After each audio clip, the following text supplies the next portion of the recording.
안녕하세요. 저는 본부의 창가방패 최선혜 변호사입니다. 오늘 관련된 주제는 사업 관련 금전대여 및 투자에 대한 법적 리스크 되게 있어 보이는데요. 되게 쉽습니다. 왜냐하면 제가 여러 번 강의를 해봤는데 어렵게 설명하시면 이해만 못하고 재미가 없더라고요. 그래서 일단 쉽게 설명을 하고 질문을 받거나 아니면 여기 계신 분들이 너무 수준이 높아서 이거보다 더 어렵게 많은 걸 설명해도 된다 이랬을 때에는 다양한 이야기를 해볼까 합니다. 네, 제 소개 간단히 드리면요. 네, 네, 이것저것 활동을 많이 하고 있습니다. 쭉 적어져 있는데요. 사실 이거보다 좀 더 많이 하고 있고요. 인천시하고 그다음에 각종 구에서 다양한 위원회 하고 있고 제가 관심 분야가 많아서 그냥 국세나 아니면 이제 공인중개사나 이런 것 쪽에도 관심이 많아서 이런저런 활동하고 있습니다. 그래서 아마 연계돼서 아마 설명하기가 제가 생각보다 쉬울 거예요. 그래서 궁금한 점이 있으시면 나중에 질문을 해주시기 바랍니다. 독일 법학자가 한 얘기가 있습니다. 19세기 법학자인데요. 권리에 잠자는 자는 보호받지 못한다. 사실 모든 법에 그간에는 이런 부분이 깔려 있어요. 가만히 계시고 좋은 게 좋은 거다 이러면은 여러분의 권리를 모두 지키지 못하게 됩니다. 그래서 박명수 씨가 이 말을 했을 때 저는 진짜 와닿았어요. 늦었다고 생각했을 때가 진짜 늦은 때다. 왜냐하면 가만히 있다가 시간이 지나버리면 억울하실 수가 있거든요. 지금 얘기한 것처럼 돈을 빌려주거나 투자를 하거나 이럴 수가 있는데 얘만 믿고서 나는 선비 같으니까 가만히 있는 거예요. 그래서 시간이 한참 지난 거죠. 근데 변호사를 찾아와요. 이제 도저히 못 기다리겠어요. 이랬을 때 여기 안타깝지만 이렇게 얘기해요. 너무 늦게 오셨어요. 그러니까 여러분들의 권리를 지키기 위해서는 적절한 시점에 내가 어떠한 권리를 주장할 것인가를 생각을 하셔야 되는데요. 오늘 설명하는 것 내용 자체도 이런 부분이 많이 들어가 있어요. 첫 번째로 제가 말씀을 드릴 거는요. 소상공인은 상법상 상인이다. 이런 부분이에요. 왜 이런 강의를 먼저 하냐면 여러분들도 생각하실 거예요. 나 소상공인이니까 여기 가입을 했고 그리고 나는 지금 장사를 하고 있으니까 사업을 하고 있으니까 상인 아니냐 이러실 수 있는데요. 당연히 그렇죠. 근데 모든 법은요. 우리 법원에서 판결하거나 이런 부분은 법에 정해져 있지 않은 부분을 판결하는 경우는 거의 없어요. 그래서 여러분의 지위를 정확하게 알고 계셔야 돼요. 소상공인은 이제 법에 나와 있는 대로 이제 보통은 5인 미만 사업장이 굉장히 많고요. 그다음에 상인이라는 것은 보통은 사업을 하고 계시면 거의 다 상인이라고 봐요. 근데 왜 이거를 당연한 걸 설명을 하냐? 왜냐면 상인인 경우에는요. 상법하고 민법이 충돌했을 때 상법을 적용하는 경우가 훨씬 더 많아요. 그래서 내가 상인인 경우랑 상인이 아닌 경우에는 적용되는 법이 다르기 때문에 여러분들이 상인이라는 것을 잘 알고 법을 알고 계셔야 됩니다. 상법은 민법의 특별법이다 이런 말을 저희가 하는데 특별법 우선의 원칙이라고 해서요. 법은요. 충돌하는 법들이 있어요. 그러면 이게 무조건 상인법이다 아니다 이렇게 말하는 게 아니라 두 법이 충돌을 했을 때는 어떤 것이 이 법에 비해서 특별법이냐 이거를 판단을 해서요. 이 특별법을 먼저 적용하고 그 특별법에 적용하지 않는 것을 일반법으로 적용하게 되어 있어요. 그래서 우리가 보편적으로 거래관계에서 가장 많이 들어가는 부분이 사실은 일반법으로는 민법이에요. 근데 이제 상인 같은 경우에는 상법을 먼저 쳐다봐야 될 필요성이 있는 거죠. 근데 이게 상인이 있고 일반인이 있으면 둘이 거래를 했을 때는 대부분의 경우에 한 명만 상인이면 상행이라고 보는 경우가 굉장히 많아서 상법이 적용되는 경우가 많습니다. 그래서 이것만 알고 있으셔도 그냥 상법을 내가 다 알고 있을 필요는 없지만 나는 조금 다른 법이 적용될 수 있구나. 그러니까 개인 간의 거래와 내가 상인인 경우에는 좀 다를 수 있구나. 이것만 일단 알고 계셔도 큰 도움이 됩니다. 두 번째로 설명을 드릴 거는 투자와 대여와 동업입니다. 왜냐하면 일반인들 같은 경우에는요. 야, 내가 너한테 투자를 할 테니까 너 이자 나한테 5%만 줘. 이런 얘기를 굉장히 많이 하세요. 사실은 투자와 대여와 동업은 다른 얘기거든요. 근데 일반인들은 이 말을 굉장히 혼용해서 쓰고 있어요. 이 개념을 명확하게 알아야 나중에 분쟁이 발생하거나 문제가 생겼을 때 내가 어느 부분이 해당이 돼서 원금을 받을 수 있을지 아니면 내가 손해를 같이 부담해야 되는지 이런 부분들이 달라지거든요. 이 사례 두 개를 말씀을 드리고 질문 일단 속으로 답을 좀 생각해 보세요. 사례 1, 2가 나와 있는 부분이 있어요. 그러니까 그 부분을 먼저 봐주시면 되는데요. 여러분들 이거 보시고서 이거 나오기 전까지 보시면서 사례 1번이 투자인지 금전대여인지 아니면 2번이 투자인지 금전대여인지를 아마 혼자 한번 생각을 좀 해보세요. 첫 번째 사례는 뭐 A가 B에게 5천만 원을 빌려달라고 한 거예요. 근데 B는 내가 그러면 너 이거 하나 계약서에 서명해. 투자금 5천만 원, 월 수익금의 5%를 기재된 투자계약서에 서명을 해라. 그러면 내가 5천만 원 빌려줄게. 그래서 5천만 원을 받은 돈을 빌린 시점 기준입니다. 그래서 금전 소비대차에서 이자라는 거는요. 그러니까 돈을 빌려준 사람이 돈을 빌리는 사람이 빌려준 사람으로부터 금원을 일정 기간 사용한 대가로 당연히 발생하는 그런 걸 말을 해요. 그러니까 용어는 중요하지 않은 거예요. 이게 이자라고 하든 뭐라고 하든 이런 게 중요하지 않은 거죠. 그럼 투자는 뭐냐? 이익을 얻기 위해서 이거는 제가 지금 설명하는 용어는요. 경제적 용어는 아니고요. 정확하게 따지면 판결문에서 이런 단어를 사용을 했기 때문에 제가 그걸 인용해서 가지고 온 거예요. 투자는 뭐라고 보냐면 이익을 얻기 위해서 어떠한 일이나 사업에 자본 등 생산 요소를 투입을 하는 것이고 투자 수익의 발생 여부는 그 일이나 사업의 성패에 좌우되는 것이 통상적인 모습이다. 그러니까 사업이 잘 되면 이익금이 나오는 거고 사업이 잘 안 되면 이익금이 안 나오는 게 당연한 거고 이게 투자다라고 판단을 하는 거죠. 투자는 이자 제한법의 적용의 대상이 아닙니다. 왜냐하면 투자가 성공 여부가 불확실하기 때문에 투자가 망하면 남는 이자가 수익금이 당연히 없는 거죠. 그렇기 때문에 내가 불확실한 일에 사업의 자본, 돈이나 생산 요소를 투입해서 고수익을 보장받는 경우에는 이자 제한법이 생긴 이유가 경제적 약자에 대한 폭리를 금지하기 위해서 발생한 거거든요. 이거는 너가 리스크 감당하고 들어간 거잖아. 그러니까 경제적 약자가 아니야 라고 보고 이거는 이자 제한법의 적용 대상으로 보지 않습니다. 그럼 동업하고는 무슨 차이가 있냐? 다음 페이지로 넘어가면 동업하고 무슨 차이가 있냐? 동업은 법률 용어로는요, 그냥 공동사업이라고 더 많이 쓰는 것 같아요. 이건 민법에 정하고 있는데 민법에서 조합계약이라는 거가 여기에 해당해요. 동업에 해당해요. 그래서 2인 이상이 서로 출자를 해서 공동으로 사업을 경영하는 것을 약정을 하고 그 지분 또는 손익의 그 분배 비율을 정해서 당사자 전원이 성공 여부에 직접적으로 이해관계를 가지는 것을 동업의 형태라고 보거든요. 혹시 그 투자하고 동업하고 차이를 좀 아시겠어요?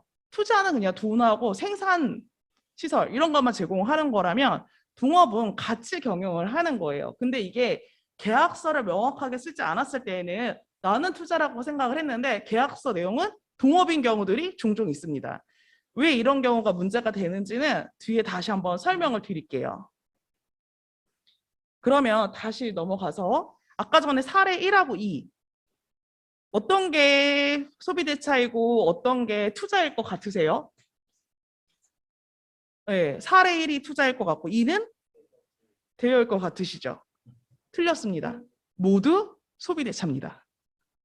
투자라는 말은 중요하지 않아요. 아까 전에 투자랑 소비대차랑 차이가 뭐라고 그랬죠? 수익이 발생하면 나누는 거는 투자고 월 고정적으로 수익 여부에 상관없이 돈을 받게 되는 거는 소비대차예요. 그러니까 이걸 이자라는 말을 사용하던 아니면 수익금이란 말을 사용하던 투자라고 얘기를 하던 빌려준 거라고 얘기하던 물론 단어가 중요하지만 그 실체를 봤을 때 이거는 소비대차라고 하기에 그러니까 투자라고 하기에는 너무 고정금리를 요구한다. 이거는 사실상 투자라고 봅니다. 근데 왜 1번과 같은 계약서를 요구를 했을까요? 이런 경우 되게 많거든요. 왜 그러셨을 것 같아요? 제가 아까 전에 말씀드렸죠. 이자 제한법. 왜냐면 이자 제한법에 따라서 최고로 받을 수 있는 금리는 얼마 전까지만 하더라도 24%였어요. 근데 투자라고 말을 하면 어떤 게 좋아요? 24% 이상을 받을 수 있는 거죠. 월 오브이자면 5%인데요. 1년이면 60%예요. 이자 제한법에 걸리는 거죠. 그러니까 이 사람은 이자 제한법보다 어차피 더 많이 받고 싶으니까 야, 법을 좀 아는 거야. 그래서 야, 이건 투자야. 그러니까 나 많이 받아도 돼. 걸리기 전까지는 문제가 되지 않습니다. 그래서 투자라는 말을 쓰는 거고요. 이거를 구분을 못하는 경우가 굉장히 많아요. 아까 전에 여기 예는 없는데 그럼 투자랑 동업인 경우에 계약서를 보면은 나는 여태까지 투자라고 생각을 했어요. 정말 이런 상당히 많아요. 투자라고 생각을 했는데 이거 원금을 안 갚아. 사업은 안 된 건 아는데 원금 보장 이런 게 있었거든요. 원금 보장 해주겠다 구두로 얘기를 했거든. 근데 갑자기 얘는 우리 나 손해봤으니까 나 1억 손해봤으니까 5천만 원을 내놓으래. 이게 무슨 소린가 이러실 수가 있는데 투자는 그냥 투자금만 떼면 끝이에요. 내가 돈만 투자한 거니까 수익금이 안 나올 수도 있잖아요. 근데 동업은 달라요. 아까 저 조합이라고 그랬잖아요. 이 경우에는 손해를 보면 손해도 자기 지분에 따라 또는 약정에 따라서 손해도 같이 감당을 해야 되는 거예요. 근데 나는 여태까지 투자라고 생각을 했어. 난 경영에 관여도 안 했어, 사실상. 하지만 계약서 내용을 보면 그렇게 안 돼 있는 경우들이 좀 있거든요. 그럼 이 사람도 꾼인 거지. 이걸 한두 번 해본 사람들이 아닌 경우가 되게 많아요. 그러면 야 나한테 투자해줘. 근데 문제가 안 될 거야. 내가 너한테 고정적으로 수익도 얼마씩 줄 것 같아. 라고 다 해놨어, 말은. 뭐 계약서도 뭐 얼비슷하게 써놨는데 이거는 뒤에 케이스 설명하면서 설명을 드릴 건데 나중에 오히려 야 원금 너 갚기로 했으니까 돈 내놔 이렇게 얘기를 하는데 무슨 소리야. 나 1억 지금 손해봤잖아. 너 동업자잖아. 5천만 원 나 줘. 내가 다 부담했어, 손해. 이런 경우들이 있어요. 그래서 내가 하는 계약의 실체를 명확하게 아는 것이 여러분들의 리스크를 줄이는 방법입니다. 생각보다 발생이 많이 돼요. 이거 사기 사건으로도 많이 넘어가는데요. 실제로 사기로 처벌받기 어려운 경우 많습니다. 왜냐? 작정하고 하는 애들이나 아니면 이런 거에 대해서 법을 조금 아는 경우에는요. 모르는 사람들이 한국에 많다는 거 너무 잘 알고 있어요. 악용하는 경우 정말 많습니다. 그래서 아셔야 돼요. 어떤 게 금전대여고 투자하고 동업인지는 구분하실 수 있어야 돼요. 용어는 중요하지만 그 실체가 더 중요합니다. 그 다음에 금전대여 부분 좀 더 자세히 설명을 드릴게요. 여기 계신 분들이 소상공인들이 많다 보니까 그 기준으로 설명을 드리면요. 일단 대부업자가 개인이나 중소기업법 제2조 2항에 따른 소기업 여기 계신 소상공인들에게 대부를 하는 경우에는요. 대부 이자율의 연 100분의 3을 합한 이자율을 초과해서 연체 이자를 받을 수 없다라고 법에 규정되어 있어요. 그러니까 내가 지금 이자 대출을 받았는데 뭐 지금 연 4%다. 근데 연체 이자는 계속 늘어날 수 있냐? 한계가 있는 거죠. 100분의 3입니다. 3%밖에 추가할 수 없어요. 그건 법에 정해져 있는 거고 이거는 중소기업이나 개인, 소상공인이나 거의 대부분 소상공인이라고 생각하시면 돼요.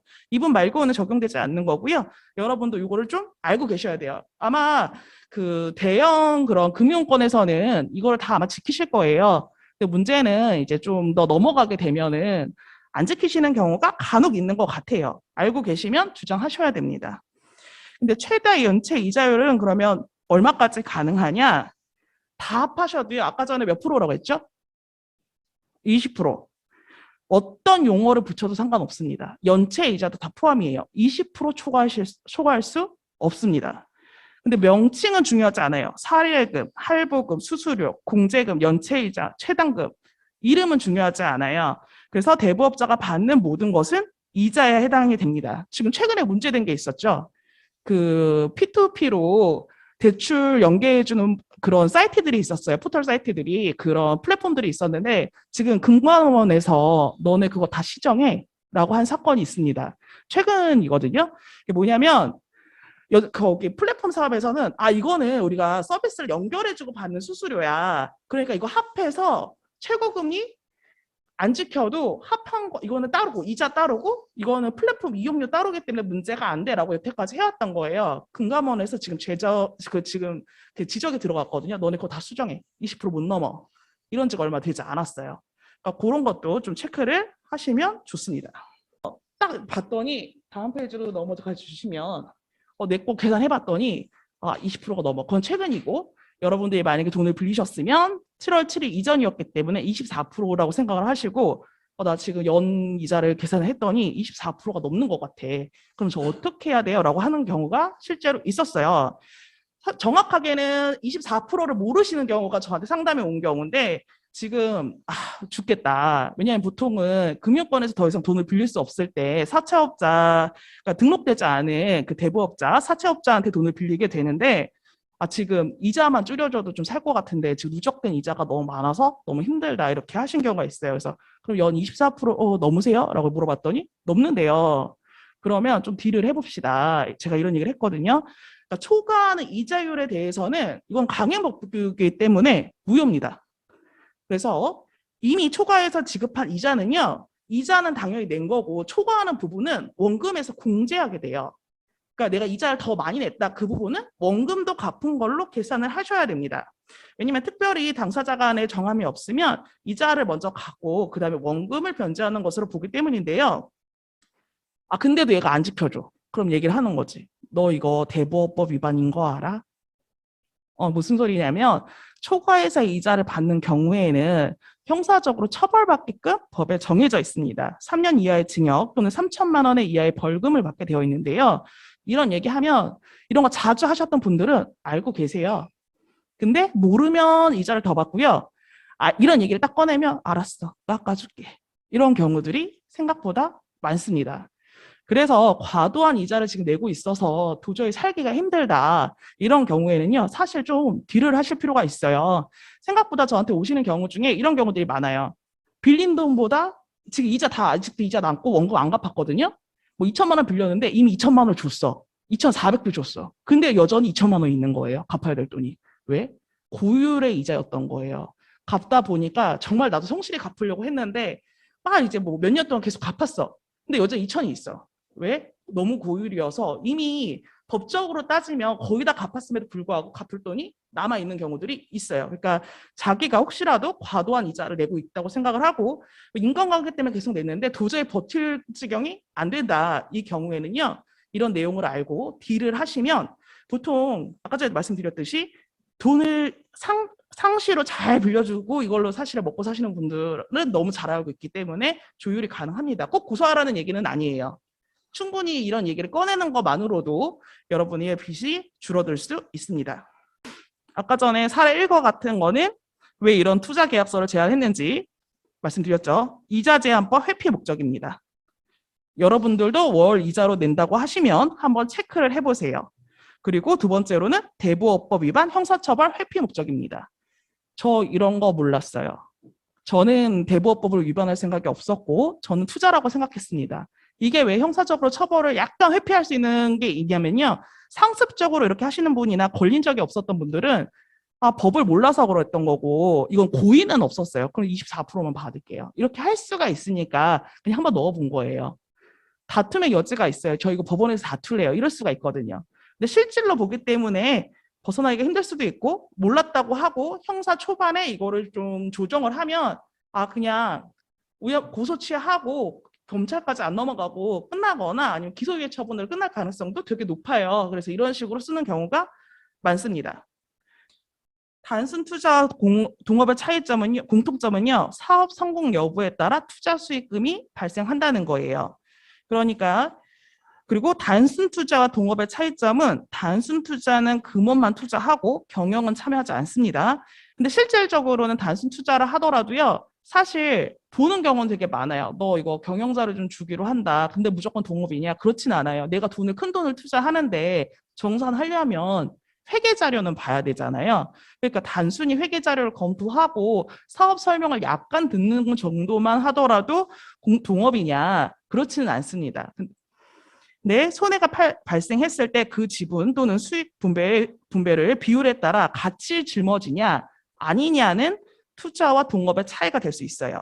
근데 분쟁이 됐을 때 이게 문제가 돼요. 아까 제가 말씀드렸죠. 이거 동업한 거 아니에요? 나 돈도 투자하고 얘가 바쁘다고 해가지고 회계 보고 월마다 하고 내가 어떻게 투자할 건지 어떻게 경영할 건지 다 설명했어요. 이거 동업이에요. 라고 하는 사람들 많아요. 근데 투자자 입장에서는 무슨 소리냐. 나는 손해까지 나눠 가질 생각은 없었다.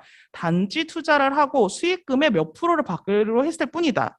근데 분쟁이 생기면요. 판단하기 생각보다 어렵습니다. 악의적으로 하는 경우도 있지만요. 악의적이지 않았을 때 변호사 끼고 법원에서 부딪혔을 때는요.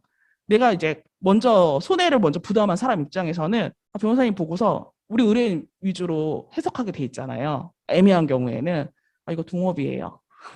아무리 봐도 동업이에요. 이거 반반 하자고 합시다. 투자금을 돌려줄 게 아니라 반소 제기해서 우리 반반으로 합시다. 이렇게 하는 경우가 있습니다. 그럴 수밖에 없는 게 상대방은 야, 너 구두로 원금 보장 해주기로 했잖아 라고 했을 때 무슨 소리야, 증거가 없거든요. 무슨 소리야, 우리는 동업이야. 오히려 내가 지금 1억을 손해봤으니 네가 5천만 원을 내놔야 될 것 같아.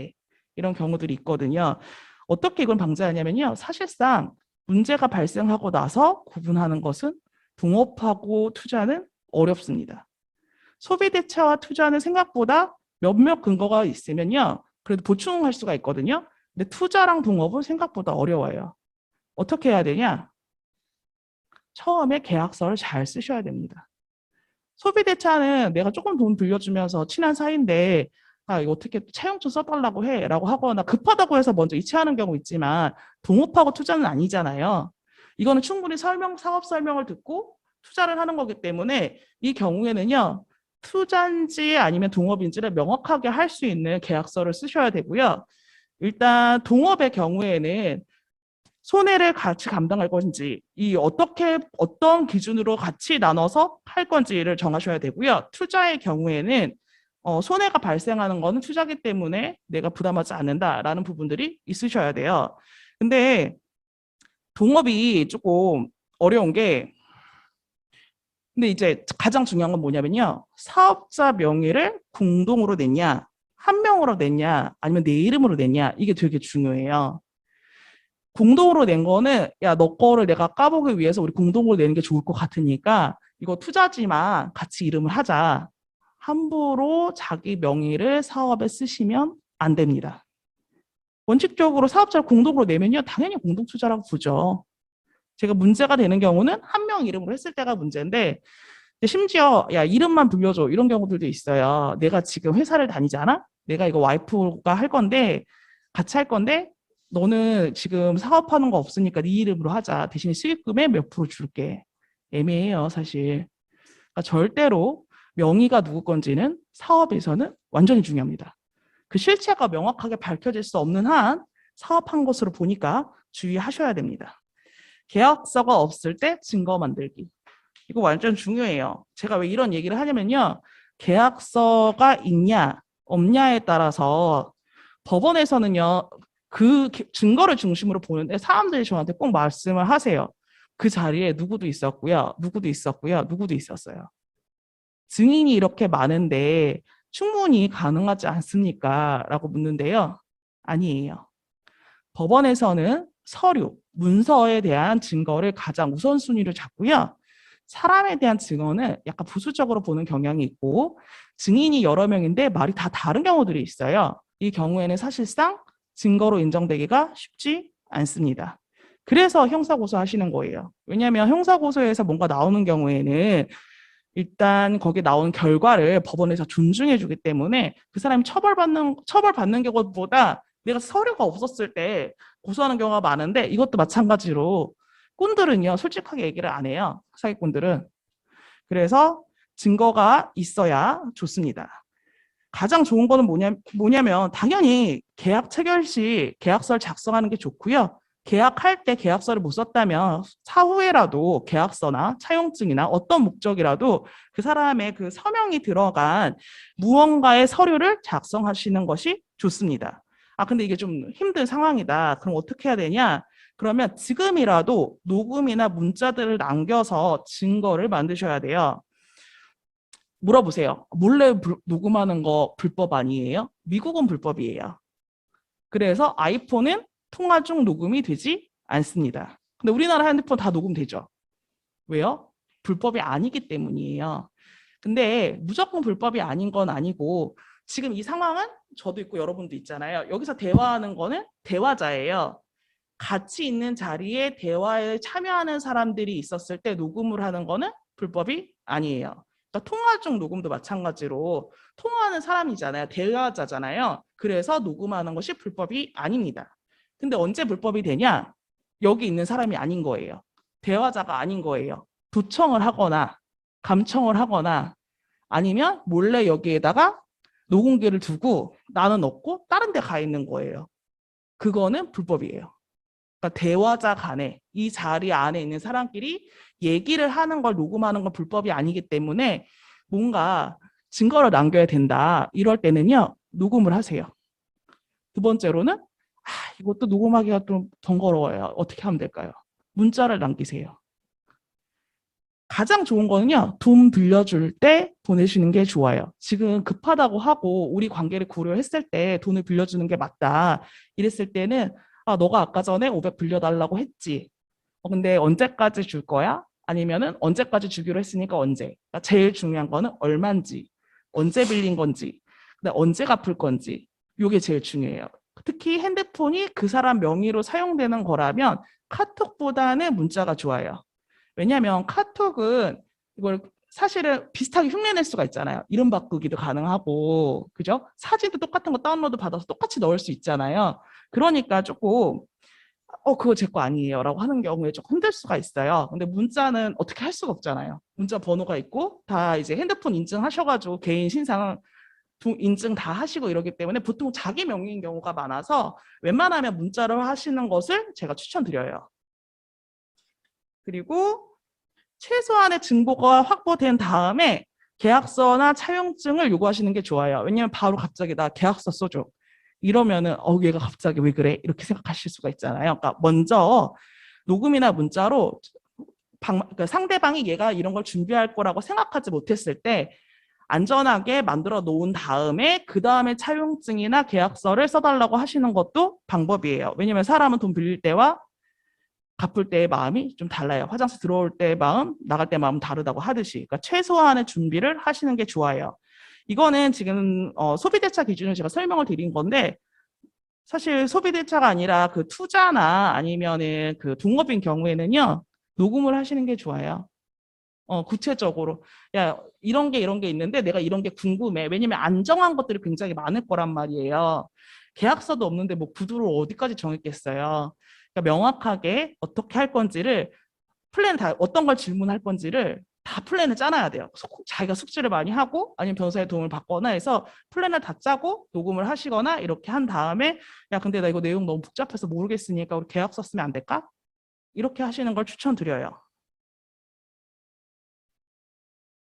그럼 어떻게 하는 게 좋냐? 하나 더 넘겨주시면 유커원 측에 따라 계약의 내용을 명확히 해야 되는데 가장 간단한 게 그 금전 소비대차이기 때문에 이걸 중심으로 말씀을 드리면 누가 언제 돈을 얼마나 빌렸는지 언제로 갚기로 했는지 이자는 얼마인지입니다. 그래서 예를 들어서 제가 미영 씨라고 한 거예요. 미영 씨가 지난 8월 5일에 아니면 너무 날짜 딱 찍어봐서 얘기하기가 힘드니까 올해 그 8월 첫째 주 목요일인가 3천만 원 급히 필요하다고 해서 내가 그날 오후에 은행 딱 마감하기 전에 미영 씨 계좌로 입금했잖아. 근데 월 2부 이자 준다고 하고 한 달만 쓰기로 갚기로 했는데 벌써 2달이 지났네? 언제 갚을 거야? 뭐 이런 거 충분히 돈 빌린 사람한테 할 수 있는 얘기잖아요. 그러니까 이런 거라도 남겨놓으면 이 사람이 뭐라고 대꾸를 하겠죠. 왜냐면 빌린 지 얼마 안 됐으니까. 미안해. 다음 달에 갚을게. 그러니까 그런 대답을 이끌어내는 게 중요한 거예요. 무조건 통보만 되는 거는 중요하지 않아요. 달달 볶는 것도 처음에는 중요하지 않아요. 달달 볶으면 전화 피하거든요. 전화 피하고 나서 저 찾아오면 늦습니다. 인정 안 할 거예요. 그러니까 달달 볶기 전에 그래서 언젠가 받겠다라는 희망이 꺾인 다음에 변호사 찾지 마시고요. 최소한 이 정도는 해두셔야 돼요. 그리고 가장 좋은 방법 중에 하나가 뭐냐면 내가 요거 하나 더 뒤로 넘겨주세요. 제가 많이 하는 팁인데요. 미영 씨가 지난달에 빌려준 돈이 2천만 원이었나? 내가 빌려준 돈이 2천만 원이었나? 3천만 원이었나? 일부러 금액을 틀리게 얘기하는 거예요. 사람의 심리가 틀린 거는 수정해주고 싶은 심리가 있어요. 심지어 내가 높게 얘기하잖아요. 무슨 소리야.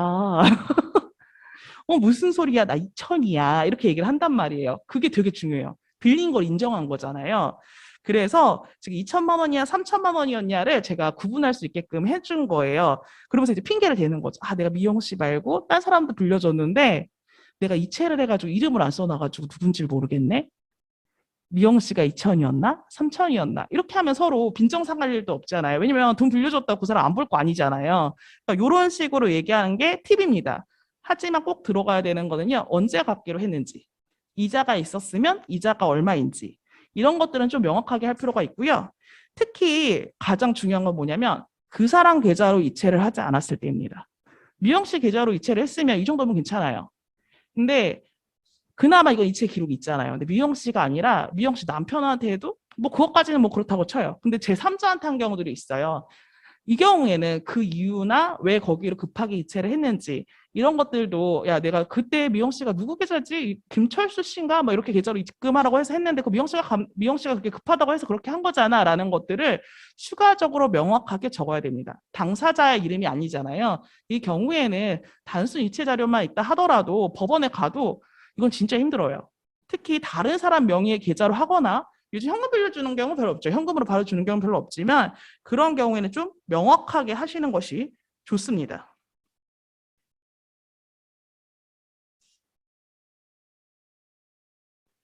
투자 같은 경우에는 조금 달라요. 이거는 한번 정리를 해달라고 하셔야 돼요. 투자 같은 경우에는 통화 녹음을 남겨서 야, 농하면서 우리가 이렇게 한 걸로 맞지. 근데 난 투자야. 나 혹시 사업 망하면 그 빚은 책임 못 져. 라는 걸 명확하게 통화를 하셔야 되고요. 그 내용은 말씀드렸듯이 계약서를 반드시 쓰자고 해야 됩니다. 가장 어려운 부분이 뭐냐면요. 동업일 때예요. 동업일 때 뭐가 어렵냐? 사업이 잘 됐을 때도 어렵고 못 됐을 때도 어렵습니다. 잘 됐을 때 왜 어렵냐? 사람 욕심이 생겨요. 원래 5대5로 받기로 했는데 내가 너무 일을 많이 하는 것 같아. 아니면 지금 회계를 하기로 한 친구가 회계 정산을 이상하게 하는 것 같아. 이랬을 때가 문제가 돼요. 그러면 깨져요. 그래도 잘 됐을 땐 괜찮아요. 안 됐을 때는 더 문제가 돼요. 너가 방만하게 경영하고 돈 빼돌린 거 아니야? 나중에 저희가 까봤거든요. 뭐 가라 매출도 있는 경우도 되게 많아요. 특히 건설 쪽 하시는 분들은 나중에 그 수주 받았을 때 국가 수주 받았을 때는 그게 중요한가 봐요. 매출이. 그래서 그걸 유지하기 위해서 양쪽 다 가라 매출이 있어요. 가라 매출도 저기 다 내야 되거든요. 부가가치세 다 내야 되잖아요. 그쵸, 생산이. 그래서 나중에 정산을 했을 때 사실상 매출 대비 지출이 굉장히 적은 데인데 이거를 다 맞췄어요, 가라로. 근데 정산을 할 때는 어려워요. 가라 매출이기 때문에 가라 수익이잖아요. 이걸 맞추기가 굉장히 어려워서 나중에 찾아와요. 제가 돈 빼돌린 것 같아요. 그래서 저희가 진짜 계좌 몇 년치를 다 까봤거든요. 되게 웃긴 게 뭔지 아세요? 그분이 더 빼돌렸어요. 왜냐면 와이프가 열받아서 온 거예요. 얘가 제가 지금 가라 매출로 한 거 나중에 이제 다른 지출로 다 빼갔는데 더 빼돌린 것 같아요. 근데 우리가 세금은 이분 명의로 되어 있으니까 지금 부가가치세 다 내야 되는데 이거 나눠내야 되는데 쟤네가 더 이게 안 맞아요. 그래서 가져왔어. 우리 변호사님이랑 나랑 몇 달을 고생을 해서 다 맞췄어. 근데 우리가 봤을 때 우리 유리한 것만 썼지만 우리가 봤을 때 선생님 남편이 더 많이 빼돌리셨어요. 그게 힘든 부분들이 되게 많아요. 그래서 그 이게 동업을 하실 때는 제가 말씀을 드리는 게 신뢰할 수 있는 세무사가 옆에 있고 양쪽이 둘 다. 한쪽 위주로 가면 또 한쪽한테 정보를 안 알려주시는 경우가 많더라고요. 그래서 동업을 하시는 경우 특히 내 명의가 아닌 경우에는 그 같이 하시는 세무사님과 굉장히 친하게 지내시면서 끊임없이 크로스 체크를 하셔야 돼요. 아니면 힘들어지는 경우가 많아요. 가장 힘든 경우는 뭐냐? 제가 말씀드렸듯이 사업이 망했을 때, 현금이 별로 없었을 때, 세금을 두들겨 맞을 때입니다. 세금은 나중에 내잖아요. 특히 뭐 부가가치세도 나중에 내잖아요. 근데 우리 통장에 빵원이야. 근데 세금은 내야 돼. 부가가치세를 따로 안 빼놨기 때문이죠.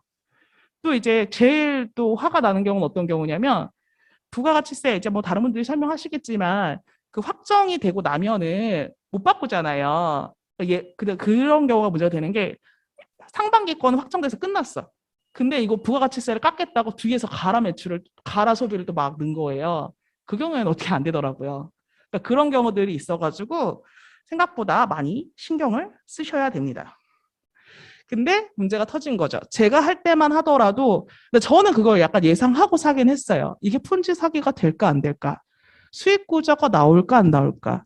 안 나오면 결국은 얘기하신 것처럼 처음에 전 혜택을 받다가 뭐 몇십만 원씩 물리긴 했지만 뭐 감수하고 산 거니까 감안을 하는데 제가 예상하지 못했던 게 있었던 게 뭐냐면 제가 살 때는 그렇게 많이 풀리지 않았거든요. 그 할인해서 파는 포인트가. 근데 제가 사고 나서 제가 휴가 갔다 온 사이에 휴가 기간에 엄청 대량으로 풀렸대요. 엄청 많은 사람들이 샀는데 문제가 터진 거죠. 금감원에서 갑자기 얘기를 해요. 야, 상품권은 특정 업종에만 쓰게끔 되어 있는데 너네는 사업이 업종에 상관없이 너무 많다. 요식업에만 갔으면 문제가 안 됐고 도서만 가면 문제가 안 되는데 얘네는 다 됐거든요. 그래서 제가 이제 편의점도 되고 그래서 편의점에서 술 산 사람들 되게 많아요. 요즘 편의점에서 와인 같은 거랑 위스키 같은 거 팔잖아요. 원래 술은 DC가 안 되잖아요. 근데 그거를 사면 20% DC 효과가 있는 거예요. 그래서 와인 좋아하는 사람들이 엄청 많이 샀어요. 근데 바로 터진 거죠. 얘네는 요식업에 냈는데 편의점은 요식업이 아니잖아요. 근데 그런 식으로 많이 심지어 저기도 있어요. 이마트도 됐어요. 금액에 제한이 있긴 했지만 이마트도 구입할 수 있었거든요. 근데 지금 터진 게 금감원에서 문제를 제기한 거예요. 야, 니네 상품권이면 업종을 가려서 해야 되는데 이렇게 정방위로 하는 거는 별도의 사업 영역이기 때문에 카드사처럼 다양한 데 들어갈 수 있는 이런 금융 허가를 받아야 돼. 니네 안 받았어라고 금감원에서 딱 찌른 거죠. 그러고 나서 얘네 거래가 다 막혔어요. 그래서 지금 원래는 수백 개, 수천 개가 있었던 거래업체가 빵 개가 됐다가 지금 몇 개 늘었거든요. 이렇게 그 빌려준 돈, 투자금을 못 받으면 사기냐? 많이 찾아오세요. 제가 거짓말했어요. 1년 뒤에 갚기로 하고 이자를 얼마로 주기로 했는데 안 줘요. 이렇게 얘기를 하시는 경우들이 있어요. 이거 사기 아닌가요? 거짓말 했잖아요. 거짓말 하시면 다 사기라고 생각하고 찾아오십니다. 근데 돈을 빌리고 못 갚은 행위 자체는요. 민법상 채무불이행 책임이지 바로 사기가 되는 건 아니에요. 사기죄는 사람을 기망하고 그러니까 속이고 재물을 교부받거나 재산상 이익을 취득한 자를 말하고요. 그리고 기망과 재물 교부 또는 재산상 이익 공여 사이에 순차적으로 인과관계가 있어야 돼요. 무슨 의미냐? 사례를 넘겨주세요. 하나 넘겨주시면 A가 이런 얘기를 합니다. A가 이런 얘기를 합니다. 내가 사업 운영금이 일시적으로 부족한데 부족해서 B에게 이런 얘기를 하는 거죠. 나 5천만 원만 빌려줘. 내가 매월 300만 원씩 갚을게. 그런데 1년은 300만 원씩을 꾸준히 변제를 했어요. 근데 5월 1일서부터 돈을 갚지 못하고 있는 거예요. 딱 1년 지나자마자 안 갚는 거죠. 근데 그러면서 이런 얘기를 합니다. 사실 내가 아버지가 병원으로 쓰러지셔서 돈이 좀 많이 필요해서 내가 지금 못 받고 있으니까 조금만 기다려줘. 근데 알고 보니까 부친이 10년 전에 돌아가신 거예요. 여러분 이런 거 딱 보시면 사기일 것 같으시죠? 갑자기 아버님이 돌아가시지도 않은 아버님을 돌아가셨다고 하면서 못 갚고 지금 시간을 질질 끌고 있으니까 이런 케이스가 있고 하나는 A는 돈을 빌릴 당시에 재산이 많지 않았어요. 근데 한 3억 5천만 원에 달하는 그 다른 채무도 있는 상태였는데 친구인 B가 이렇게 얘기를 하는 거예요. 내가 지금 사업상 지금 돈이 좀 많이 부족해. 돈을 융통할 곳이 더 이상 없어. 금융권에선 돈을 빌리기가 힘들 것 같아. 나 급해서 그러는데 2천만 원만 빌려줘. 내가 한 달 뒤인 2월 말에는 갚겠다. 이렇게 해가지고 돈을 받은 경우가 있어요. 이 둘 중에 하나가 어느 경우가 사기가 될 것 같으신지 한번 고민을 해보세요. 어떤 게 사기가 되는지 먼저 말씀을 드리면 아까 제가 말씀드렸죠. 사람을 속이고서 재물을 교부받거나 재산상 이익을 취득해야 돼요. 그리고 속이고 재산을 받은 거에는 인과관계가 있어야 돼요. 그래서 금전 소비대차에서 사기가 되려고 하면 돈을 빌리거나 기망행위라고 할 수 있는 행위가 있었던 시기에 돈을 갚을 의사가 없거나 갚을 능력이 없으면서 피해자를 속이고 돈을 편취, 받아야 되는 경우예요. 다시 1번, 2번으로 넘어가셔가지고 어떤 게 사기가 되실 것 같아요? 아니면 둘 다 사기가 될 것 같으세요? 둘 다 안 될 것 같으세요?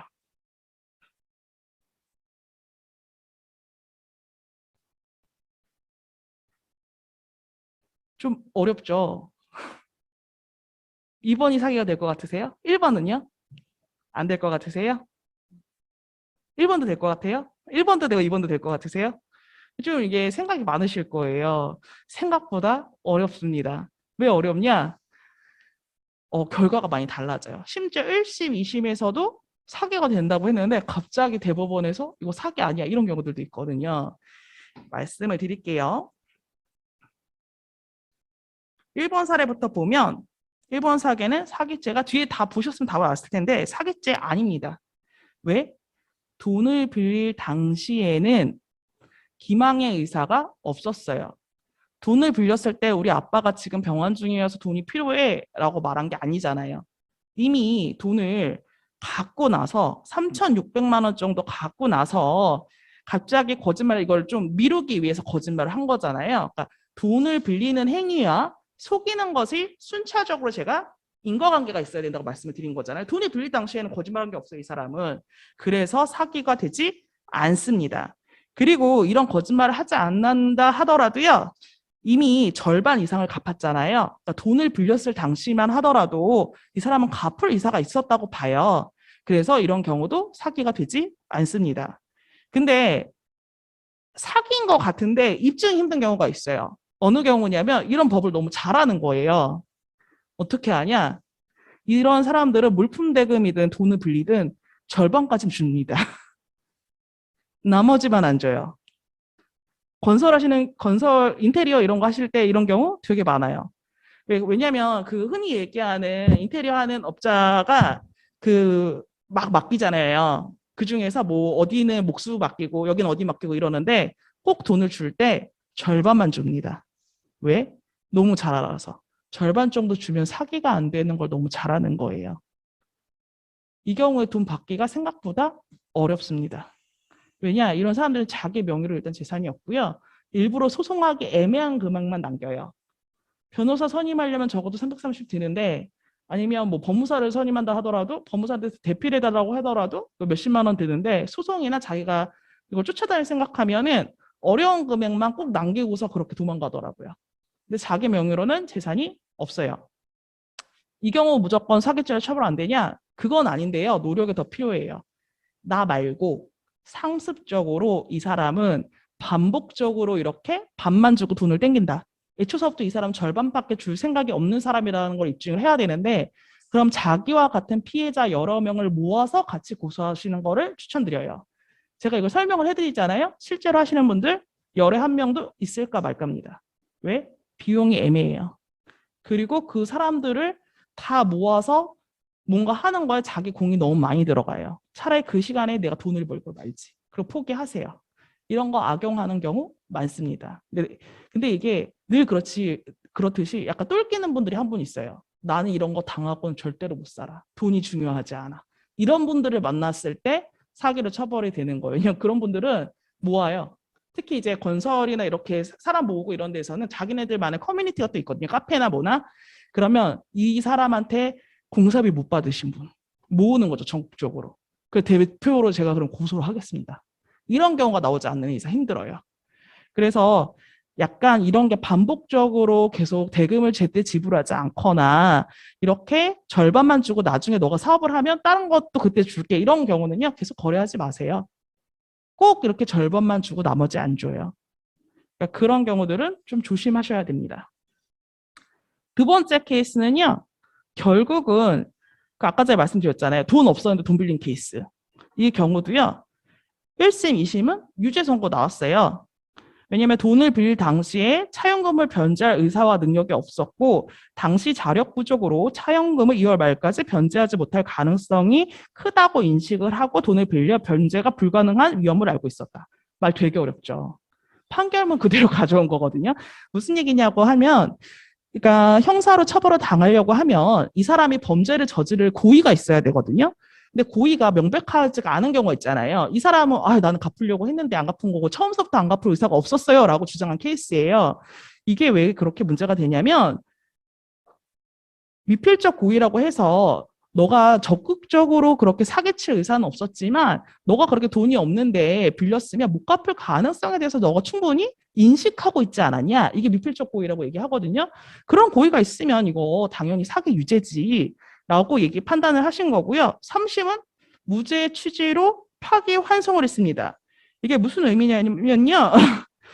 B가 이게 지금 제가 간략하게 압축해서 이렇게 써서 그런데 증거가 되게 많았거든요. 그러니까 B가 돈이 융통할 곳이 없다. 그리고 금융권에서 더 이상 돈을 빌리기가 어렵다. 이렇게 얘기를 했다면 B 씨에게 변제 가능성에 대해서 속인 건 아니다. 왜냐하면 내가 경제적으로 어려운 상황이라는 것을 충분히 알리고서 보냈기 때문에 이건 속아서 돈을 빌려준 게 아니다. 그러면 이건 민사 채권일 뿐이지 형사적 사기는 아니다. 이렇게 되어 있는 거예요. 1심, 2심하고 3심도 이렇게 갈렸어요. 그러니까 개인이 판단하기 어려운 케이스 많습니다. 그래서 똑같은 사건인데요. 이게 경찰에서 유죄로 판단하는지 검찰에서 무죄로 판단하는지 유죄로 판단하는지 무죄로 판단하는지가 달라져요. 그래서 어떤 경우에는 이게 변호사 입장에서는 그게 어려워요. 우리 의뢰인들이 사기할 때는 그렇게 혐의 없음 처분을 하더니 또 우리 의뢰인이 반대인 경우에는 혐의 있다고 기소하시는 경우 있거든요. 똑같은 사건인데 제가 느끼기에는 뭐가 다르냐? 판단하는 사람에 따라 달리 볼 수 있다는 거고요. 두 번째로는 법원에 가기 전에 결정되는 거는 법원에서 뒤집어질 경우가 생각보다 많지 않다는 뜻입니다. 우리나라에서는 그 무죄 판결 받는 비율이 얼마나 되실 것 같으세요? 몇 퍼센트나 될 것 같으세요? 뭐 2%? 5%? 10%? 어느 정도 될 것 같으세요? 예, 그냥 찍어보세요. 정확하게 2점 몇 프로밖에 안 됩니다. 검찰이 올린 사건에 충분히 검찰에서 걸러서 별상권만 올린다고 생각하기 때문에 무죄 하시는 경우 별로 없어요. 그나마 있는 케이스는 어떤 케이스냐? 고정 사건이라고 해가지고요. 약식 명령하는 사건이 있어요. 그러니까 그냥 뭐 이 사람이 뭐 전과도 없고 이 정도면 벌금 200이면 될 것 같아.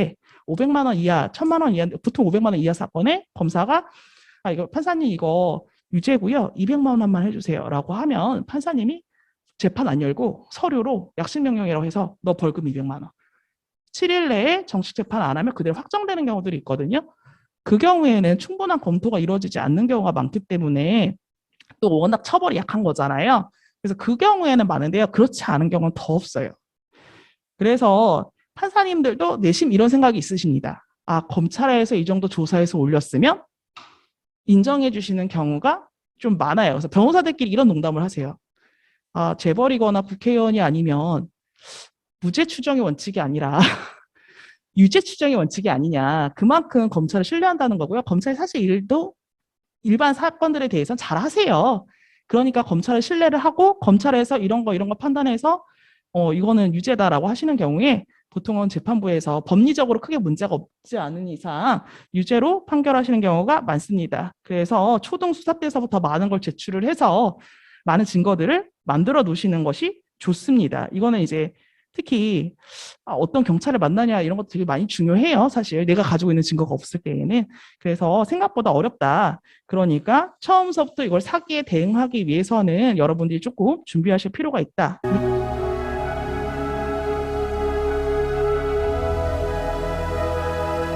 그래서 우리 앞으로 이거 허가받고 할게. 업종은 요식업으로 줄일게. 이러긴 했지만 지금도 이게 폰지 사기인지 아닌지에 대한 이슈는 있어요. 왜냐하면 여기 같은 경우도 지금 뒤에 거서 메꾸는 건지 폰지 사기는 뒤에 있는 사람들 걸 땡겨서 하는 거고 수익 구조가 사실상 없는 게 폰지 사기거든요. 근데 머지 포인트 같은 경우에는 똑같은 경우로 볼 건지 아니면 손해를 감수하고 요즘 많이 쓰는 방법이에요. 쿠팡의 수익이 난 지가 얼마 안 됐을걸요? 그게 무슨 얘기냐면 사업을 확장하기 위해서는 이걸 투자라고 생각을 하고 쭉 고객들한테 자기네가 손해를 입으면서도 혜택을 주는 거예요. 근데 그만큼 많이 쌓이고 나서는 할인 포인트를 줄이고 이미 거래업체가 되게 많이 늘었잖아요. 이게 약간 선불 카드 형식으로 쓰게 된다면 거래업체는 줄이고 가만히 있어도 마케팅을 자기는 이제 거래업체나 가맹점이 많이 생기면 너 근처에 여기 있는데 10% DC 받을 수 있어. 라고 하면 그 업체를 더 많이 찾아갈 거 아니에요. 그러니까 사실은 가맹점 업주들한테 마케팅비나 수수료 같은 걸 받고서 영업을 할 수 있어 라고 표현을 하거나 아니면 제가 생각했을 때는 여기서 구조적으로 갖고 있었던 건 뭐였냐면 이제 여기 이제 잘 아시겠지만, 은행권에 계시니까 잘 아시겠지만, 카드를 만들면 카드 하나당 수수료를 주잖아요. 카드사에서 그거 그 사람을 모집한 모집원들한테 돈을 주잖아요.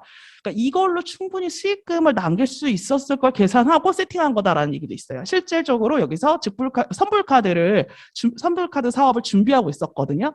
그러니까 이런 경우는 실체가 밝혀지기 전까지는 명확하진 않아요. 근데 아까 전에 질문하신 것처럼 전형적인 폰지 사기는 사업 구조가 없어야 돼요. 수익 구조가 날 수 없는 구조인데 뒷사람한테 돈을 받아서 앞사람한테 주는 거는 폰지 사기고요.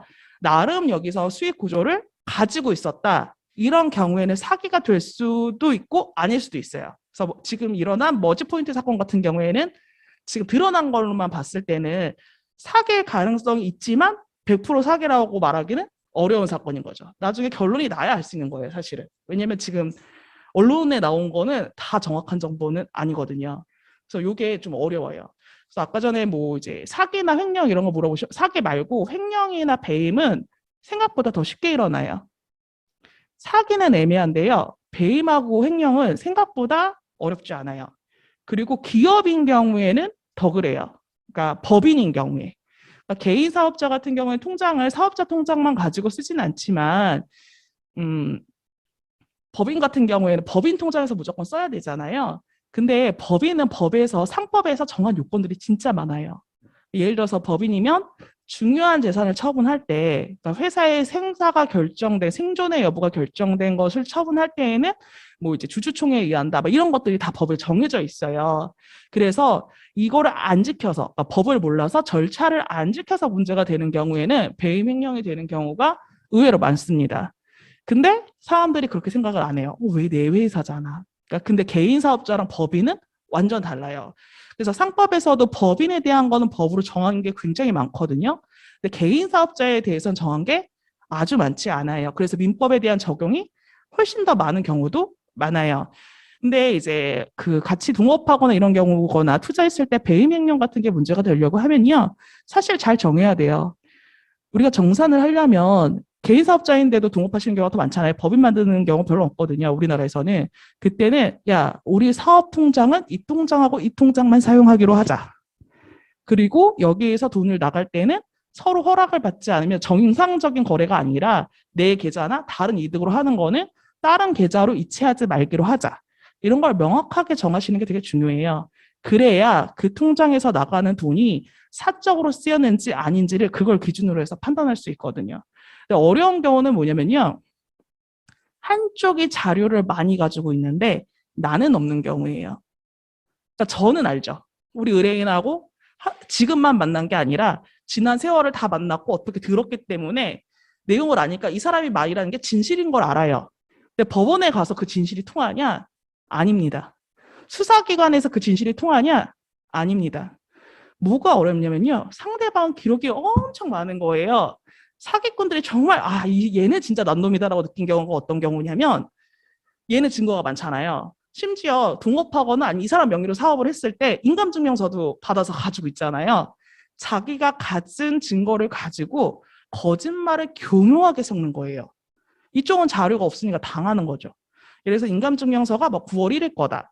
얘가 이거 사실은 이 9월 1일에 받은 이게 다른 목적으로 받은 건데 심지어 부부인 경우에도 이게 문제가 된 경우가 있거든요. 예를 들자면 제가 이거 무죄받은 사건을 말씀을 드리면 그분은 사업을 하는데 국가 관련된 사업을 해서 뭘 따와야 되는 경우이기 때문에 그런 분들이 이제 정부나 아니면 각종 청에 인감증명서 내야 되는 경우가 많잖아요. 그래서 떼놔가지고 집에 가지고 있었던 거예요. 가지고 있었는데 남편이 이거를 이용을 해서 집에 담보 설정을 해가지고 대출을 받은 거죠. 근데 동의 받았다고 하는 거야. 인감증명서 있었으니까. 그러니까 여자가 화가 나잖아요. 이혼은 하시긴 했어요. 근데 하셨는데 얘가 이거를 악용해가지고 대출을 받은 거지. 나는 내가 간 것도 아니고 내 서명도 아니고 인감증명서를 준 적도 없다. 그래서 그분을 이제 정확한 내용 기억은 안 나지만 사문서 위조로 남편을 고소를 하게 되죠. 전 남편을. 근데 검찰에 가는데 뒤집어지는 거예요. 내가 고소했잖아요. 근데 어떻게 됐을 것 같아요? 검찰이 인지라고 해가지고 저희 의뢰인을 무고로 기소를 하셨어요. 왜? 카톡 한 장을 들고 옵니다. 이 남자가. 앞뒤 내용이 있어요. 인감증명서 어디 있어? 어디에 있어? 근데 이제 그 얘기는 이분이 서류에 필요해서 받아놓은 서류인데 앞뒤 내용을 딱 따르고 이거 지금 근저당 설정 대출받은 거 연장하는 데 필요한 서류였던 걸 제가 기억을 하는데 이거 그거를 가지고 내신 거예요. 근데 이걸 내셔서 원래 이 여자도 알고 있었는데 부채를 면하기 위해서 지금 연대보증이나 뭐 이런 식으로 보증을 쓰셨겠죠. 이걸 면하기 위해서 이걸 낸 거다. 검찰에 일리가 있어 보이잖아요. 근데 앞뒤 왜냐면 저희가 증거가 원본이 있어야 되고요. 그다음에 앞뒤 내용을 같이 봐야 돼요. 근데 이 사람이 가져온 건 뭐였냐면 핸드폰을 그대로 들고 와서 이걸 증거로 제출했으면 되는데 캡처했던 거 한 장 있죠. 그걸 프린트 딱 한 장만 해온 거예요. 자기 유리한 부분만. 그래서 검찰에 냈더니 검찰에서 이거를 얘는 무혐의 처분을 하고 이분을 저희 의뢰인을 무고로 기소를 한 거예요. 왜 이런 일이 있냐? 지금도 그런지는 모르겠지만 검찰이 그렇게 인지 사건, 고소된 사건이 아닌데 지금은 좀 체계가 달라져 다를 수도 있는데 이렇게 인지를 하면 인사고과에 좀 영향이 있대요. 약간 무리하게 기소를 하신 거죠. 법원에 가서 당연히 주장을 했죠. 이거 앞뒤 내용이 다르고 원본을 제출해야 증거로 인정될 수 있다. 법원에서는 증거가 되게 중요하거든요. 그래서 그게 결국은 이분이 근데 남편을 그걸 증인으로 불러야 되잖아요. 검찰 입장에서는. 얘가 거짓말했거나 얘가 거짓말을 한 거니까 1심에서 안 나왔어요. 전 남편이. 왜? 거짓말이니까. 2심에서는 나왔는지, 2심은 제가 안 맡았거든요. 2심은 나왔는지 안 나왔는지 모르겠어요. 결국 무죄 받으셨어요.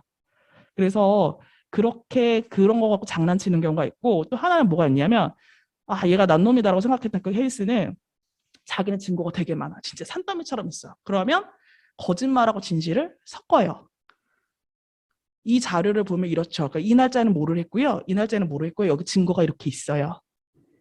정말 꾼들은요. 그 증거를 가지고 사실인 것처럼 속이는데 우리 의뢰인이 만약에 멍청하다. 이런 거에 대해서 자료가 없고 정확하게 기억을 못한다. 망하는 거죠. 오히려 상대방이 사기꾼이 아니라 내가 사기꾼 될 수가 있고요. 실제로 뒤집기가 힘듭니다. 그나마 법원이 그 검찰이나 경찰에서 이 놈이 사기꾼으로 의심된다 이런 경우에는 그래도 좀 괜찮은데요. 전체적으로 보지 않으면 모를 수 있는 사건들이 있어요. 그러니까 처음에는 우리가 분리했다가 나중에 유리해지는 경우도 있고 전체로 이렇게 보면 뭐 100건의 사건을 같이 보면 그게 맞는데 한 건만 떼서 증거로 보면 그렇지 않은 경우들이 있거든요. 그게 어려워요. 그래서 여러분들도 그런 걸 대비하기 위해서 계약서를 잘 쓰셔야 되고요. 그 정황 같은 걸 잘 남기셔야 되고요. 내가 기억하지 못하면 내가만 바보 되는 경우가 생각보다 많아요. 어떻게 해드릴 수가 없어요. 그러니까 나는 안타깝죠. 왜냐면 우리 의뢰인에 대해서 알고 있으니까 이런 걸 절대로 생각할 사람이 아니라는 걸 알지만 실질은 그렇지 못한 경우가 되게 많아요. 그래서 소상공인 분들께 말씀드리고 싶은 건 뭐냐면 법인이 아니라면 계좌는 통일하세요. 그리고 쉽게 버는 돈은 없어요. 여기서 장사하시거나 사업하시는 분도 알겠지만 뭐 마진율 20% 꾸준히 내기 쉽지 않잖아요. 여러분들이 이렇게 열심히 살아도 마진율 내기 힘드는데 꽁으로 버는 돈이 어디 있겠어요. 그리고 모르는 사업도 하지 마세요. 검토가 안 돼요. 변호사 사기 안 당하냐? 당합니다.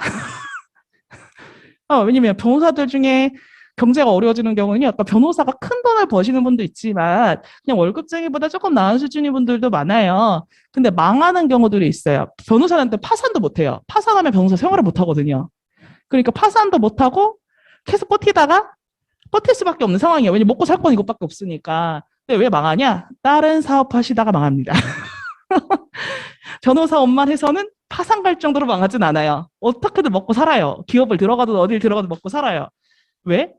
변호사가 리스크 관리를 해주는 업이긴 하지만 내가 모르는 사업에 대해서는 이 사업이 수익이 나는지 얘가 거짓말을 하는지 아닌지 알 수가 없고요. 가장 중요한 건 뭐냐면요. 변호사가 자기가 똑똑하다고 생각을 하잖아요. 내가 다 리스크 체크를 한다고 생각을 해요. 제가 뭐라고 말씀드렸어요. 사기꾼들은 난놈들이 많아요. 그래서 오히려 변호사가 당하면 사기로 고소하기 어려운 경우도 많습니다. 나는 다 체크를 하고 변호사잖아요. 일반인이 아니잖아요. 그럼 충분히 이런 부분을 체크를 했어야 되는 건데 정말 사기꾼들은 그럴듯하게 해요. 변호사가 당하는 사기꾼은 그럴듯하게 해요. 수익금이 난대. 그래서 나한테 운영 자금을 주면 내가 운영을 해주겠대. 뭐 예를 들어서 여기 모텔이 있는데 모텔 인수해서 내가 이 모텔 경영이 되게 경영을 많이 해봐가지고 운영을 많이 해봐서 이벤트를 굉장히 많이 해봤다. 그래서 지금 이 모텔이 매출이 얼마 안 되지만 내가 맡으면 매출이 얼마까지 올라갈 거고 수익은 매달 뭐 얼마가 나온다, 뭐 1억이 나온다, 아니면 몇 천이 나온다라고 얘기를 하고 대신에 나한테 운영 자금을 얼마씩 주면 이 정도는 줘야 되지 않겠냐라고 해서 과하게 얘기를 해요. 근데 그 사람이 그런 능력이 있냐? 한 번 정도 있었을 수도 있죠. 근데 보통은 매번 그렇게 벗겨먹고 도망갑니다. 그리고 너 명의만 빌려줘. 이런 식으로 얘기하거나 이렇게 막 먹혀먹고 도망가고 또 변호사들도요. 세금을 잘 몰라요. 변호사업에 관련된 세금은 잘 알지만 변호사업이 아니라 다른 거에 대한 세금을 잘 모르시는 경우들이 종종 있거든요. 그러다 뒤통수 맞습니다. 왜냐? 맡겨놓고 잘한다고 생각하고 내버려 두니까. 그럼 책임은 누가 지냐? 명의자가 져야죠. 그래서 모르는 사업은 함부로 하면 체크가 안 되기 때문에 굉장히 제가 또 하나 넣은 게 뭐냐면요. 소상공인이 알아야 되는 소멸시효. 아까 전에 그 권리 위에 잠자는 자는 보호받지 못한다 이렇게 얘기를 말씀을 드렸는데요. 대표적인 게 법에 있는 것 중에 하나가 소멸시효입니다. 하나는 제척기간이라는 것도 있는데 그거는 그냥 오늘 설명 안 하고 소멸시효만 설명을 드리려고 해요. 이게 뭐냐면 권리자가 그 권리를 행사할 수 있음에도 불구하고 일정 기간 동안 그 권리를 행사하지 않는 상태, 즉 권리 불황사의 상태가 계속된 경우에는 그자의 권리를 소멸시키는 제도입니다.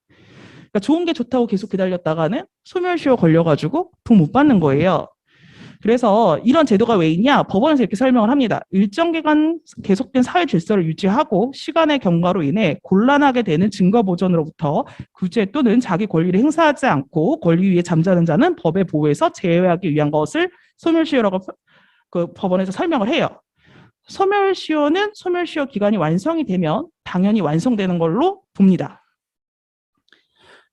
상사채권은요, 민사채권은 보통은 일반적으로 10년이에요. 근데 상사채권은 달라요. 여러분들은 상인들이 많기 때문에 별다른 규정이 없는 경우에는 5년이라고 봅니다. 다만 다른 법령에 이보다 단기의 시효의 규정이 있는 경우에는 그 규정에 따릅니다. 근데 아까 전에 말씀드렸잖아요. 민법하고 상법에서 우선하는 건 뭐다? 상법이다. 근데 민법에 단기 소멸시효가 있다. 이때는 어떻게 되냐? 상법일 것 같으세요? 민법일 것 같으세요? 이 경우에는 민법입니다. 여기 나와 있잖아요. 다른 법령에 민법 포함이에요. 이보다 단기에 시효의 규정이 있을 때는 그 규정에 따른다. 짧은 소멸시효를 무조건 따른다는 얘기예요.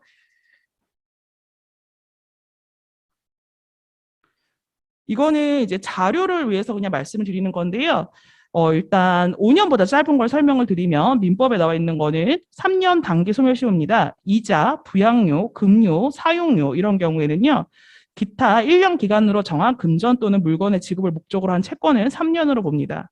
뭐 이게 쭉 나와 있는데 여기에 대해서는 제가 굳이 안 읽어 드릴게요. 내가 어디에 해당하는지만 체크를 해보세요. 내 사업이 단기 소멸시효 3년에 해당되는지 아닌지. 일반적인 경우에는 5년이거든요. 그다음에 하나 더 넘어가서 보면 1년 단기 소멸시효가 있습니다. 이 경우에는 이제 여관 음식점 약간 소액인 경우들이 굉장히 많죠. 이런 경우에는 1년이에요. 이 경우에도 마찬가지로 내가 여기 사업에 속하는지 아닌지를 알아야 됩니다.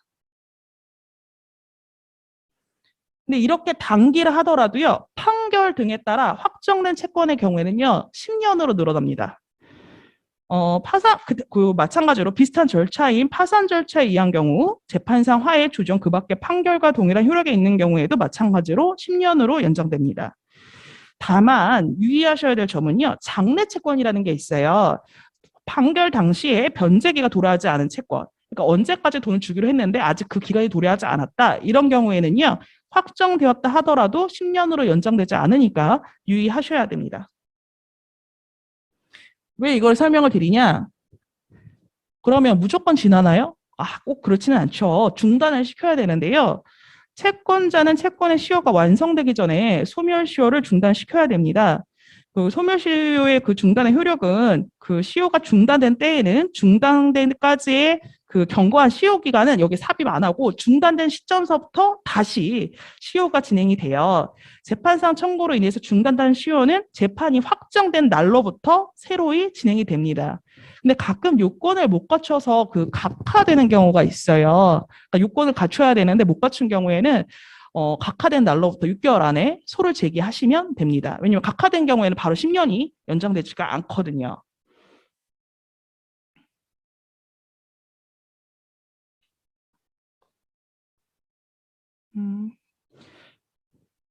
그러면 소멸시효의 그 중단시키는 방법은요. 가장 좋은 거는 채무자가 승인하는 겁니다. 그러니까 채무자가 아직까지 갚지는 않았지만 그 채권의 권리를 인정을 하고 이자를 지급하고 일부 변제를 하고 담보를 제공하는 건데요. 가장 좋은 거는 야, 너도 성의는 표시해야지. 10만 원이라도 줘. 이체를 받으세요. 그러면 당연히 소멸시효가 중단이 되고 소멸시효 기간이 다시 시작되게 됩니다. 왜냐하면 재판상 청구하거나 뭐 이런 경우도 있긴 하지만요. 금액이 작은 경우에는 재판까지 가면 너무 힘들잖아요. 그래서 얘랑 사이가 안 좋아질 수가 있어요. 우리나라는 약간 재판을 걸면 너가 나를 감히 고소해? 이렇게 얘기를 하세요. 사실 고소라는 표현은 형사적인 표현이고 민법으로는 소를 제기한다는 건데요. 약간 반감이 되게 많으세요. 야, 나는 법원, 검찰, 경찰도 안 가본 사람인데 너가 감히 법원으로 오게 한단 말이야. 이러면 의가 상해요. 잘 이런 게 익숙하지 않기 때문에 당연한 건데 익숙하지 않아요. 그래서 가장 좋은 거는요. 야, 너가 이렇게 나한테 돈을 빌려갔는데 이렇게까지 아무것도 안 하는 거 너무 심하지 않냐. 1회차라도 이자라도 변제하는 성의를 표시해라. 이렇게 하셔가지고 일부라도 이체를 받으시는 게 저는 가장 추천드리는 방법이에요. 그러면 이제 시간을 벌 수가 있으니까요. 그리고 이것까지 이렇게 하면 이제 끝나는 걸로 제가 되어 있는데 그건 아니고 하나 더 설명을 드리면 다 넘겼구나. 그리고 이제 소멸시효 같은 경우에는 가장 중요한 게 지금 소액인 경우들이 굉장히 중요하잖아요. 연락을 돌리세요. 그리고 아까 제가 말씀드리지 일부라도 받으세요. 이 기간을 놓치면 굉장히 골치가 아픈데요. 이 경우도 아쉽게도 가장 많이 보는 케이스는 건설인 경우예요. 왜냐 그분들도 자꾸 기다려 하는데 문제는 그분이 인정을 한 거잖아요. 내가 줄게 조금만 기다려줘. 문제는 뭐냐? 증거가 없어요. 제가 계속 증거 얘기를 하는데 법원에서는 주장하는 자가 입증해야 된다는 게 원칙이에요. 그러면 제가 언제까지 주기로 했는데 약속을 안 지킨 거예요. 쟤는 분명히 시효 중단이 있었어요. 이렇게 얘기를 하면 저희한테도 자료가 있어야 돼요.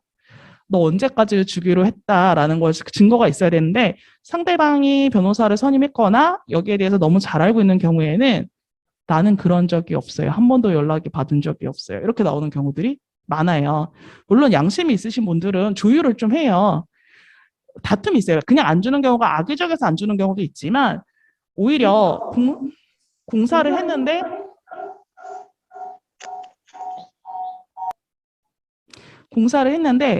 그 건물에 좀 하자가 있거나 이런 경우는 미뤄서 안 주는 경우들도 있잖아요. 그러니까 약간 다툼이 있는 경우가 있는데 이미 소멸시효가 지난 경우예요.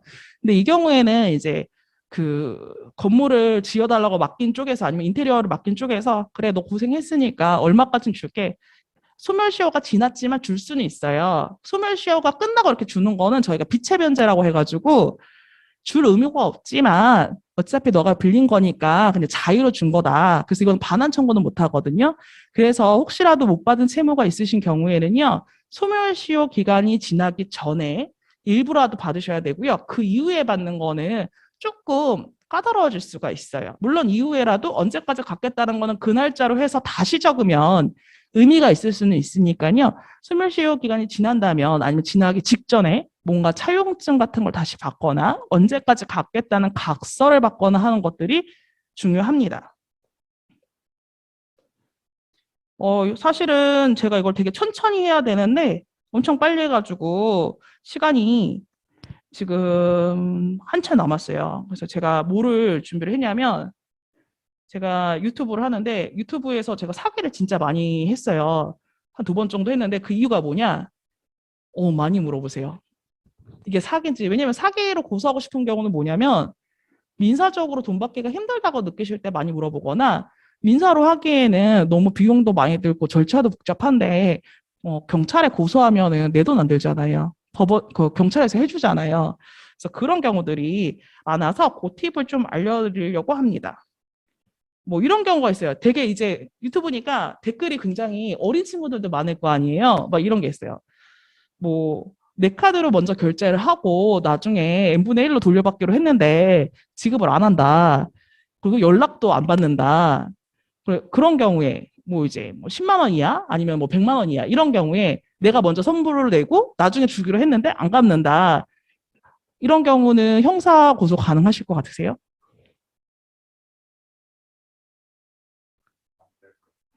맞아요. 왜 안 될 것 같으세요?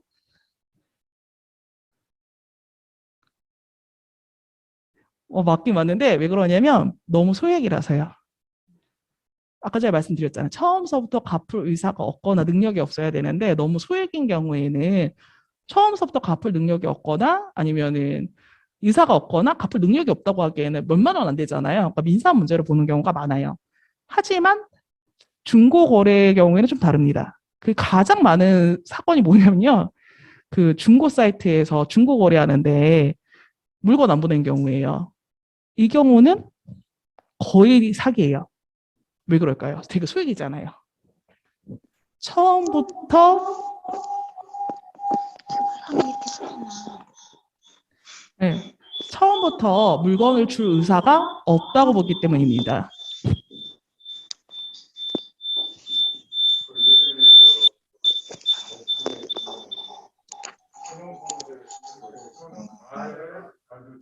예, 예, 그 사기죠. 금액도 크고요. 금액이 작다 하더라도 처음부터 물건을 줄 생각이 없는데 돈부터 받고 연락이 안 된 경우는 물건을 줄 의사가 처음부터 없었던 게 명백하잖아요.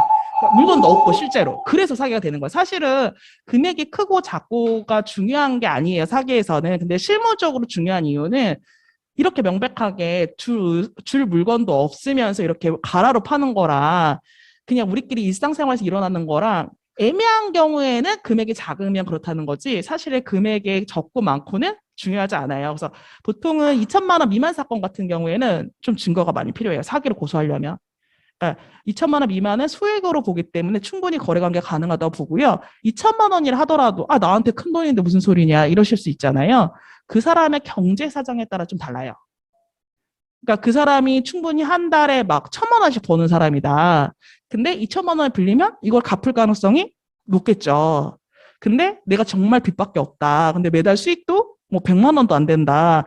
이 경우에 2천만 원은 또 다른 얘기가 되겠죠. 그래서 실무적으로 2천만 원 미만은 까다로워요. 라고 말씀을 드리는데 그거는 이제 기본적으로 2천만 원 미만을 소액으로 보기 때문이고요. 2천만 원이든 1,000만 원이든 그 사람의 경제 상황이 굉장히 중요해요. 사기에 있어서는. 그래서 그게 굉장히 중요해서 그렇고 아까 제가 얘기했던 중고거래 사기 같은 경우에는 애초서부터 줄 생각이 없었기 때문에 사기가 되는 거예요. 그리고 두 번째로 많았던 게 뭐냐면 이거는 실제로 저희가 소송도 해봤어요. 금액이 커요. 연인 관계였던 거예요. 그래서 연인 관계였을 때 잘 보이고 싶잖아요. 특히 남자분들 잘 보이고 싶잖아요. 그 사장님이 돈이 많았던 거예요. 여자친구한테 여자친구도 아니었지. 잘 보이고 싶은 여자한테 정확하게는 잘 보이고 싶은 여자한테 사업 투자를 합니다. 근데 사업이 잘 안 돼요. 사기로 고소를 한 거죠. 될까요? 왜냐면 그 여자가 날린 돈이 2억이 넘었던 것 같아요. 근데 사업이 잘 안 돼서 돈을 못 갚고 있어요. 사기가 될까요? 2억인데. 안 되죠. 안 되죠. 심지어 투자금을 반환받는 것도 어려워요. 왜냐, 이 여자한테 잘 보이고, 그러니까 실체는 자기는 그렇지 않다고 얘기를 하는데, 왜냐면 뭐 여자분한테 자기 건물에 있는 저기 뭐냐, 상가도 그냥 공짜로 빌려주고, 인테리어도 해주고, 한 2억 정도 들어간 것 같아요. 근데 안 되는 이유가 이 여자분의 경제 상태, 이 남자분이 알고 있었잖아요. 알고 있었는데 잘 보이고 싶어서 한 거죠. 근데 이 여자가 나랑 안 사귀어주는 거지. 근데 사업도 안 돼. 그래서 여기 손해본 케이스이기 때문에 이 경우에는 투자금도 받기가 어려워요. 투자하신 거잖아요. 아까 전에 말씀드렸듯이 빌려준 게 아니고 심지어 투자한 케이스거든요. 그래서 안 돼요. 연인 간에 잘 사귈 때는 연인 간에 돈 빌려주잖아요. 빌려주는데 내가 그러면 차 팔아가지고 나 급해서 1,000만 원만 빌려줘. 내가 이거 차 팔아서 갚을게. 근데 중간에 헤어진 거예요. 나 차 아까워서 못 팔겠어. 받아가던가 말던가. 사기가 될까요? 뭐 차가 2천만 원이지 3천만 원이지 상관이 없어요.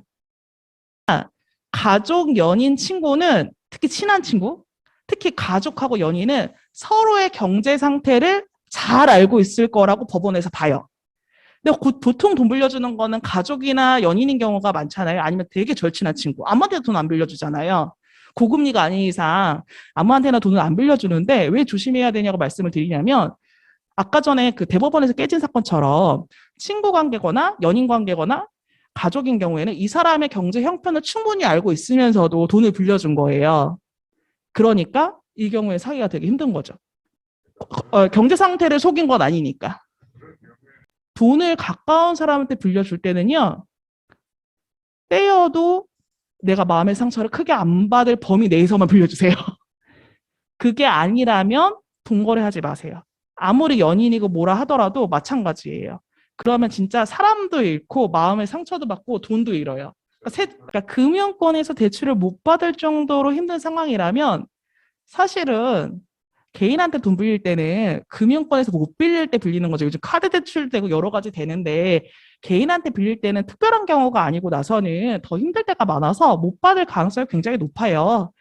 그리고서 말씀드렸듯이 뭐 수익금을 그렇게 많이 주는 게 쉽지도 않아요. 물론 특수한 경우들이 있긴 하지만 그래서 감당할 수 있는 범위 내에서 빌려주시고 제가 제일 현명하다고 생각하시는 분이 어떤 분이냐면 그러니까 돈 어느 정도 버시는 분들은 한 번씩은 다 뜯겨 보셨어요. 내가 봤을 때. 없는 경험이 없더라고요. 제가 제일 현명하다고 생각하는 경우가 있었어요.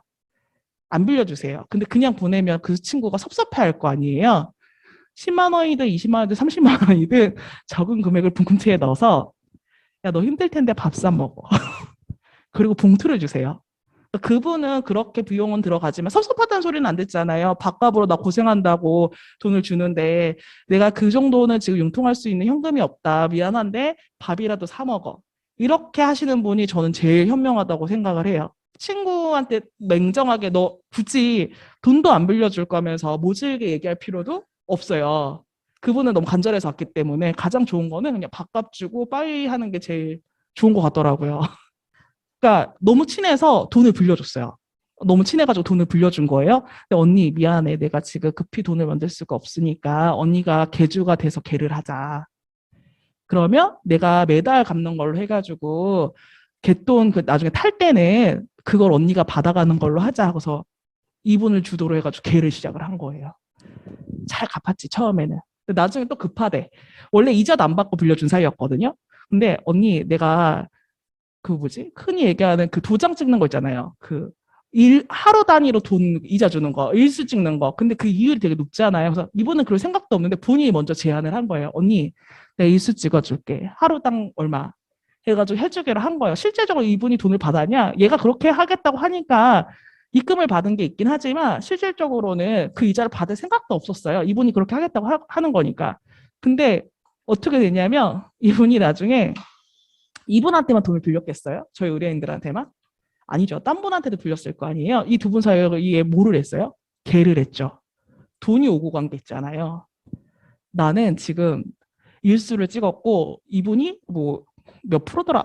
몇백 프로였던 것 같아요. 몇백 프로의 고율 이자를 받아서 이분을 마치 이자 제한법 위반한 것처럼 이자 제한을 초과한 것처럼 대부업법 위반으로 고소를 한 거예요.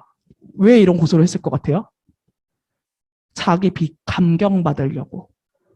이분한테만 한 게 아니에요. 여러 사람들 돈 빌린 사람한테 다 한 거예요. 급하니까 이자 제한법보다 높게 돈을 주겠다고 자기가 제안해 놓고서 오히려 이제 자기가 이제 사기로 고소를 당하니까 사기 고소 당하는 거의 액수를 줄이기 위해서 오히려 역고소를 한 거예요. 대부업법 위반으로. 그래서 합의하신 분들도 있어요. 자기가 못 받은 돈 2천인데요. 합의하셨어요. 그런 경우에는 용서가 안 되잖아요, 사실. 근데 다행히 이분은 제가 다 그거 한 3년치에서 한 5년치 계좌 정리한 것 같아요.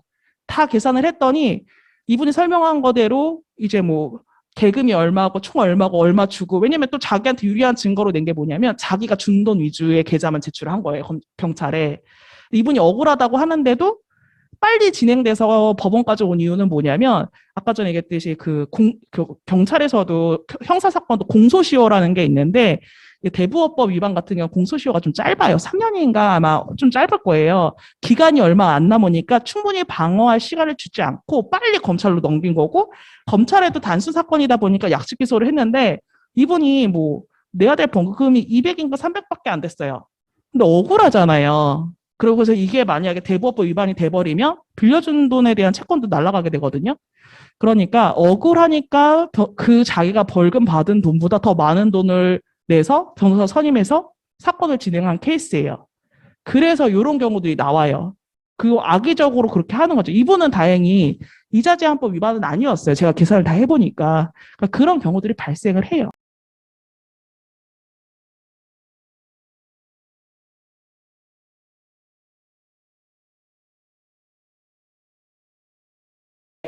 이분이 억울하다고 하는데도 빨리 진행돼서 법원까지 온 이유는 뭐냐면 아까 전에 얘기했듯이 그 경찰에서도 형사사건 공소시효라는 게 있는데 대부업법 위반 같은 경우 공소시효가 좀 짧아요. 3년인가 아마 좀 짧을 거예요. 기간이 얼마 안 남으니까 충분히 방어할 시간을 주지 않고 빨리 검찰로 넘긴 거고 검찰에도 단순 사건이다 보니까 약식 기소를 했는데 이분이 뭐 내가 될 벌금이 200인가 300밖에 안 됐어요. 근데 억울하잖아요. 그러고서 이게 만약에 대부업법 위반이 돼버리면 빌려준 돈에 대한 채권도 날아가게 되거든요. 그러니까 억울하니까 그 자기가 벌금 받은 돈보다 더 많은 돈을 내서 변호사 선임해서 사건을 진행한 케이스예요. 그래서 이런 경우들이 나와요. 그 악의적으로 그렇게 하는 거죠. 이분은 다행히 이자제한법 위반은 아니었어요. 제가 계산을 다 해보니까. 그러니까 그런 경우들이 발생을 해요. 정말 뭐, 네. 수고 많으셨습니다.